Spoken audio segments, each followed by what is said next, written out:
Merci à tous d'être venus. Pour moi, c'est simple. Freelance, c'est un business comme les autres. Vous êtes des entrepreneurs. En fait, moi, freelance, ça a été un catalyseur. Quand je suis sorti en fait, du salariat, j'ai eu une poussée d'adrénaline. Tout le monde est étonné aujourd'hui sur le marché du freelancing. Moi, je considère que c'est juste un marché qui devient plus mature et qui a les codes de tous les autres marchés. Ça veut dire ça se professionnalise.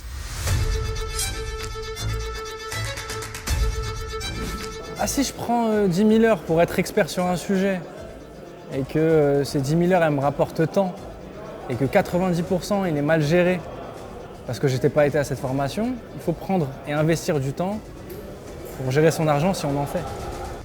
Une des choses les plus importantes, c'est la rémunération.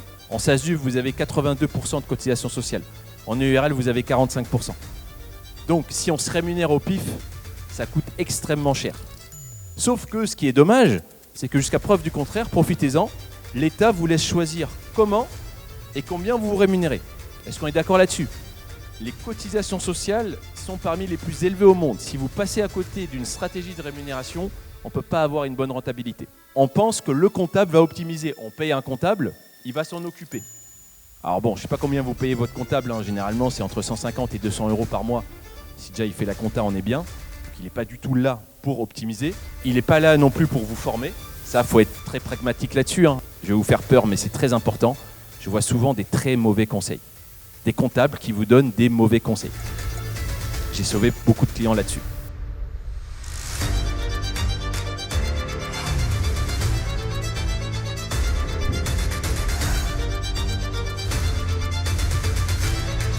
Ce que j'attends de cet événement, déjà le networking, rencontrer mes pairs, c'est vrai que ça permet de briser l'isolement du freelance, obtenir des stratégies pour optimiser fiscalement, pour investir.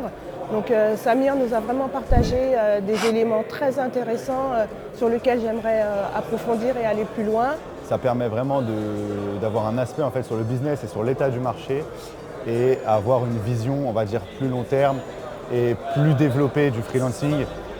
Et la stratégie, vous allez le voir, c'est quelque chose de vivant. On n'est pas obligé de faire en 2026 la même chose qu'en 2027 ou en 2028. Peut-être qu'on n'aura pas les mêmes objectifs. D'accord ?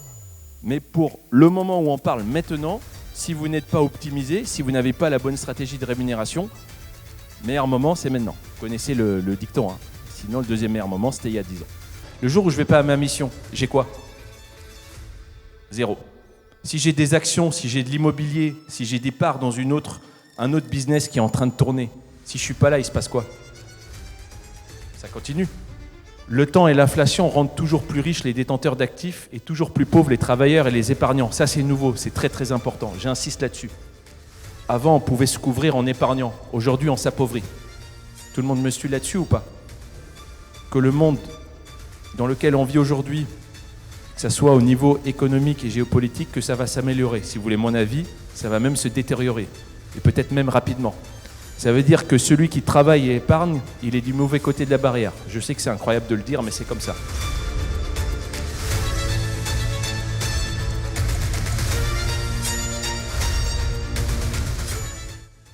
Aujourd'hui, c'est important pour moi parce que j'essaie de me construire un réseau, j'essaie de voir des personnes qui ont les mêmes aspirations que moi, avec qui on peut discuter de projets, élargir un peu mon champ des possibles et avoir aussi un esprit critique sur ce que je fais actuellement et comment progresser. Il faut savoir quand prendre de l'argent et comment. Le salaire étant la plus mauvaise idée, c'est le salaire. Ça ne veut pas dire qu'on n'en prend pas, mais il faut savoir se faire un mix et une bonne stratégie de rémunération pour vivre convenablement, ne pas amputer sa capacité d'investissement, investir. Pourquoi on investit ?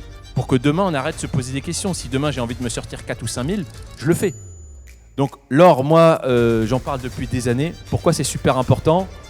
Je pense que vous savez, c'est un actif refuge par excellence. Donc l'avantage avec l'or, c'est quoi ? C'est que je ne peux pas l'imprimer. Je ne peux pas tricher avec l'or. Il va falloir aller creuser. Autre avantage, c'est que c'est un des seuls actifs reconnus partout dans le monde. Vous pouvez aller à l'autre bout de l'Asie, tout le monde vous prend de l'or. Ok ? Bonus, je peux acheter de l'or physique avec mon entreprise. Peu de gens le savent. C'est un actif.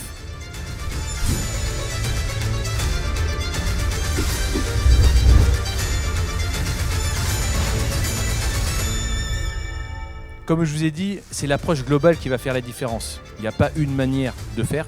Je fais que du sur-mesure. Maintenant, pour améliorer une situation, pour avoir des vrais projets et pour utiliser les leviers de la fiscalité, de la structuration, de la stratégie, de l'investissement, etc.